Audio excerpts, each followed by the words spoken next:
नमस्कार। मैं advocate Nripendra संसनवार, Rajasthan high court Jaipur स्वागत करता हूं आपका अपने यूट्यूब चैनल लॉ डोर में। आज आपको इस वीडियो में जानकारी दूंगा सुप्रीम कोर्ट के द्वारा दिए गए एक महत्वपूर्ण फैसले के बारे में, जो कि दिया गया है एक हत्या से संबंधित मामले में, मर्डर केस से संबंधित एक मामले में।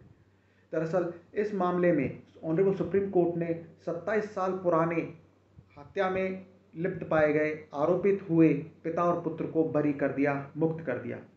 दरअसल 27 साल पुराने इस मामले में पिता और पुत्र दोनों को ही आजीवन कारावास यानी कि लाइफ इंप्रिजनमेंट की सजा ट्रायल कोर्ट और हाई कोर्ट दोनों जगह से सुनाई गई थी।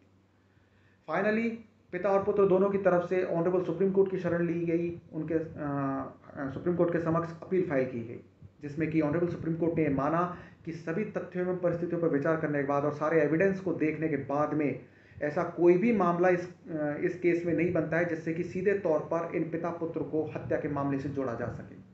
और फाइनली कोर्ट ने सभी तथ्यों और परिस्थितियों पर विचार करते हुए दोनों पिता और पुत्र को इस मामले में बरी कर दिया, संदेह के आधार पर, संदेह का लाभ देते हुए। तो आइए विस्तार से जानते हैं सुप्रीम कोर्ट ने इस मामले में क्या कहा और क्या विचार किया। सुप्रीम कोर्ट ने 27 साल पुरानी हत्या के एक मामले में पिता और पुत्र दोनों को बरी किया, जिन्हें कि सत्र न्यायालय और हाईकोर्ट ने दोषी ठहराया था और हत्या के लिए आजीवन कारावास की सजा भी सुनाई थी। संदेह के लाभ और अभियोजन की यह साबित करने में विफलता के आधार पर दोष मुक्ति दी गई है कि अपीलकर्ताओं ने किसी भी उचित संदेह से परे अपराध किया। Honourable justice V Rama Subramanian और ऑनरेबल जस्टिस पंकज मित्तल की पीठ ने Mohammed Muslim versus state of Uttar Pradesh के मामले में दायर एक अपील पर यह फैसला सुनाया था और यह कहा कि इस प्रकार घटना के किसी भी विश्वसनीय चश्मदीद गवाह की अनुपस्थिति में और यह तथ्य कि घटनास्थल पर आरोपी अपीलकर्ताओं की उपस्थिति भी अच्छी तरह से स्थापित नहीं होती है, हम दोनों आरोपी अपीलकर्ताओं को संदेह का लाभ देने के लिए बाध्य हैं और उन्हें बरी करते हैं। इस मामले के पृष्ठभूमि में जो तथ्य थे, अब उनके बारे में मैं आपको जानकारी देता हूं। अल्ताफ हुसैन का कथित तौर पर मोहम्मद मुस्लिम और शमशाद के साथ में कुछ भूमि का विवाद था। अभियोजन पक्ष के अनुसार 1995 में एक दिन अल्ताफ हुसैन अपने बेटे और भतीजे के साथ साइकिल पर जा रहे थे और जब अपीलकर्ताओं ने उन पर तबल और कुल्हाड़ी से हमला किया तो उनकी मृत्यु हो गई।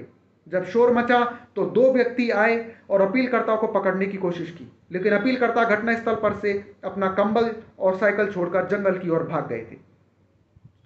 4 अगस्त 1995 को एक प्रथम सूचना रिपोर्ट दर्ज की गई, जिसमें कि 4 दिनों की देरी के बाद अदालत में भेजा गया था। हालांकि जांच अधिकारी ने कथित तौर पर घटनास्थल से अपीलकर्ताओं की साइकिल और कंबल बरामद किया था, लेकिन ये सबूत कभी भी अदालत के सामने पेश ही नहीं किए गए थे। 25 अप्रैल 1998 को सेशन कोर्ट यानी कि सत्र न्यायालय ने अल्ताफ हुसैन की हत्या के लिए अपीलकर्ताओं को भारतीय दंड संहिता 1860 की धारा 302 के तहत दोषी ठहराया।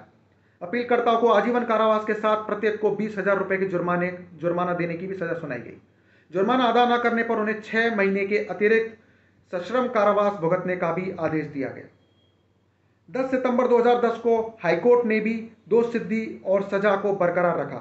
नतीजतन 2011 में अपीलकर्ताओं ने अपनी सजा को चुनौती देते हुए ऑनरेबल सुप्रीम कोर्ट के समक्ष अपील दायर की।